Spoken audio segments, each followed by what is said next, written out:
It's October, and that means with Halloween right around the corner, this is a lot of people's favorite time to pull out some spooky games and have a little bit of fun on a cool fall night or weekend. And for me, one of those games I had sitting in my Steam library for quite some time and never got a chance to play was Pumpkin Jack. So just at about the 4-year anniversary of Pumpkin Jack's release, should you put it into your holiday gaming this month? Let's find out.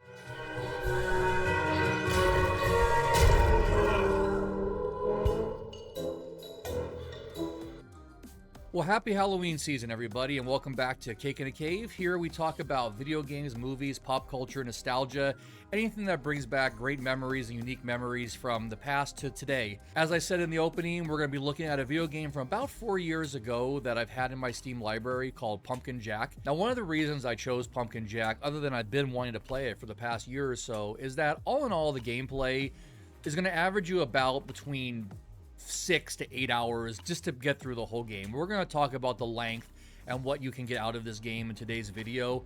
But if you're looking for a short platformer for a weekend or an evening, this is a great choice, especially during this time of year. So if you grew up with games like Banjo-Kazooie, Ratchet and Clank, or even a little bit like Crash Bandicoot, Pumpkin Jack is a game that definitely gives off those PS1 and PS2 era vibes of gameplay with slightly better graphics than we were accustomed to during that time. As always, I'm my own sponsor, so if you enjoy today's video, guys, please like and subscribe, and I'm just going to jump right into it. Created by solo game developer Nicholas Messonnier and published by Head Up Games in October of 2020, Pumpkin Jack is available for Windows, Xbox, Switch, and PlayStation.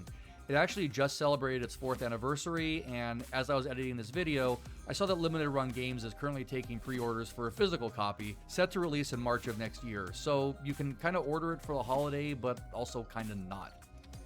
The premise behind Pumpkin Jack's adventure is that the kingdom of Arkansas is experiencing such a great time of peace and prosperity that even the devil has grown absolutely bored, and he's decided to release the Curse of the Eternal Night across the land, causing monsters to wander the world and forge a path of destruction wherever they go. Now, the humans, of course, aren't having any of this, but also likewise, they can't be bothered to fix it themselves, so they call upon a wizard to find a way to break this evil curse.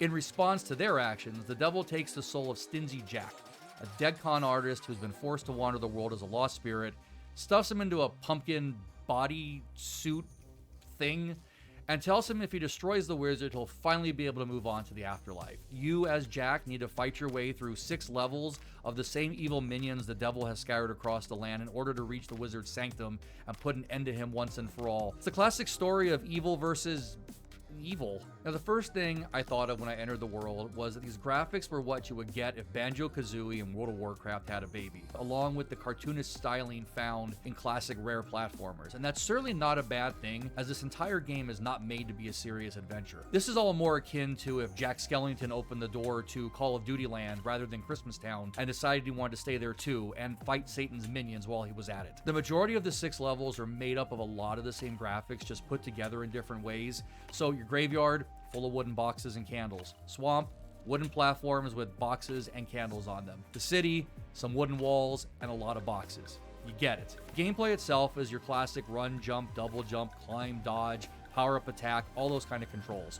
There are 5 weapons you get in total, melee and ranged, each awarded to you at the end of a level boss. With them, you can perform a variety of different combos and powered-up attacks, each obviously depending on which one you have equipped at the time. Near the very beginning of the game, a black crow is going to join up with Jack, and he's going to be offering you equal parts advice and insults along the journey. He also serves as a projectile attack that can be launched at enemies and obstacles from a distance, which can cause some minor damage, or actually, more importantly, make changes to a stage's layout. Using him is going to become an absolute necessity in some of the puzzle or auto-scrolling sections, which we'll talk about in a little bit. The majority of the action has you guiding Jack through a stage, fighting off hordes of undead creatures, wild animals, and for some reason, puking bats. While your first inclination is to run up and bash at everything, without some sort of strategy, you're going to find yourself quickly surrounded and your health reduced to 0. Most enemies, of course, have a discernible attack pattern, and health is pretty easy to come by. Nearly everything you smash apart is going to grant you health recovery orbs. They're there in the guise of the evil spirit plasm across the world has now tainted the environment. So basically, smashing everything around you will pretty much give you a lot of health back. There are regular checkpoints in the game that will also give you 100% of your life back,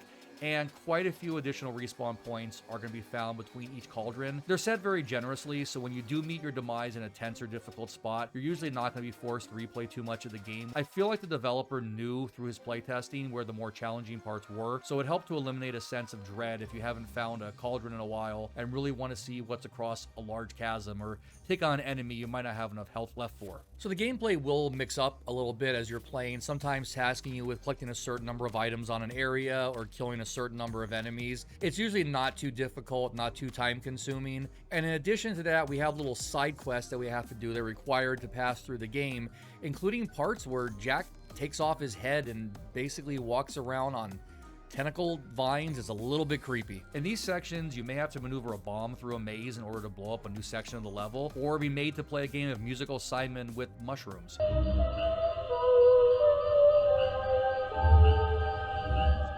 They don't always make a lot of logical sense. In fact, one of the puzzles involves playing a game of memory, but you're mashing and smashing tombstones with names on them such as Bilbo Baggins, Tony Stark, and Eric Cartman.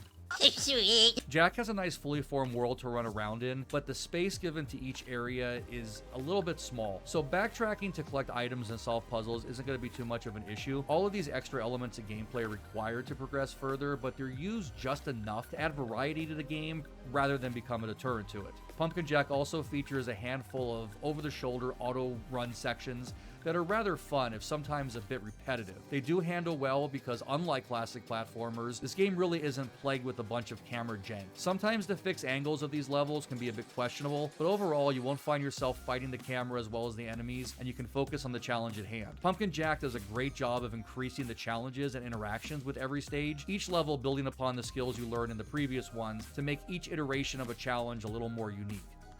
Let me take a moment to point out that through this whole journey, the one thing that Jack, a minion of Satan, brought back to life from the undead, cannot do as he's fighting off hordes of evil minions is touch water.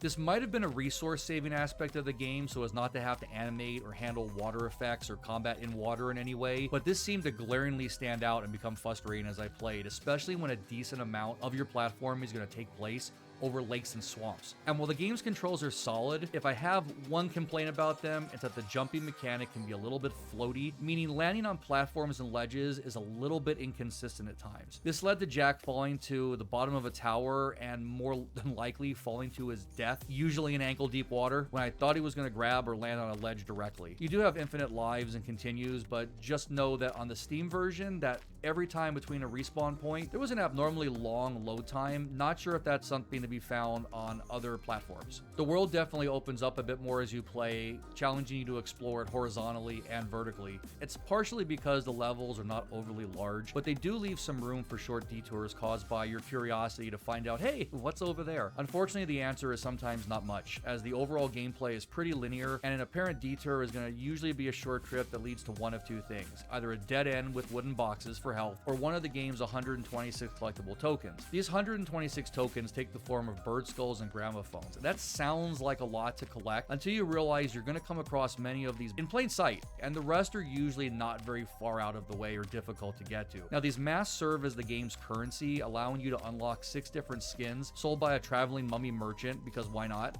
located at various points throughout the levels. These skins are purely cosmetic and do not change Jack's skill set or the combat in any way whatsoever. Finding each level's hidden gramophone is going to trigger a short cutscene of Jack doing a 15-second or so dance. It's cute, but nothing additional is unlocked by locating any or all of these, so there isn't a pressing reason to seek out any of these collectibles outside of completionist or achievement purposes. Still, I found myself drawn to taking a slight side path or looking behind a large rock, hoping to find extra masks, just because in a way the game makes locating these feel more like a normal part of the gameplay rather than a distraction for the sake of lengthening the gameplay. Boss fights are handled extremely well and feel like a natural progression of what you learn as you play. They do get more difficult as you progress through each stage, and like any classic platformer, pattern recognition and learning each phase of a boss fight are going to be your keys to winning. The bosses themselves, however, are a mixed bag. They range from simple demons and magic creatures to Santa Claus himself. Yeah, Pumpkin Jack does visit a version of Christmas Town in this game, which is probably a good thing because it's October now, which means it's basically Christmas. Some of the bosses I was actually able to defeat on just my first or second attempt, while others did strike a nice balance for me to go between saying, alright, I gotta walk away for just a little bit before I throw my controller, but maybe just one more try. And to me, those latter kinds of encounters are the mark of excellent game design, where failure doesn't cause a player to turn a game off, but rather challenges them enough and makes them want to do better and do better now. The final confrontation with the wizard is absolutely going to require some trial and error, as well as a bit of luck, so I'm just warning you.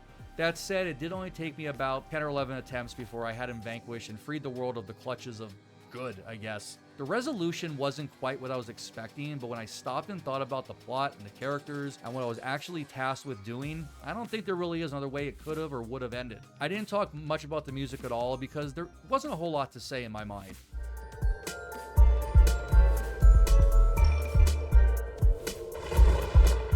Definitely fits the gameplay and never becomes grating, but it also wasn't that memorable for me. It's more like background music in an action movie. You'd notice it if it wasn't there, but it's also not going to be going on your Spotify playlist. Yes, this game plays into many of the tropes of platformers gone by, but I saw that as more of an homage to what we learned and experienced from all those years of gaming. And it was that familiarity that made it fun to experiencing them again in a condensed package such as this. The writing is fun, and more than once I found myself laughing out loud at some of the dialogue. And while there are only so many dad-based pumpkin jokes that one can make, and unfortunately none of the in-game dialogue is voiced outside of the between-level cutscenes, given the amount of work that went into this by pretty much one person, these are understandable trade-offs. While seasoned platform gamers might find Pumpkin Jack a little too easy or basic, if you think of it as a fun weekend or afternoon playthrough, it should give you enough of the feels of the spooky season without overstaying its welcome. All in all, it feels like you are constantly making progress, and even if I wasn't making a video and I finally got to sit down with Pumpkin Jack, this is definitely a game I would have seen through to completion, and I had a great time doing it. So thanks again, guys, for watching, and stay tuned. Here are some other videos you might like from the channel. We'll be doing some more seasonal gaming throughout the year, and a lot more stuff coming down the pike in 2025.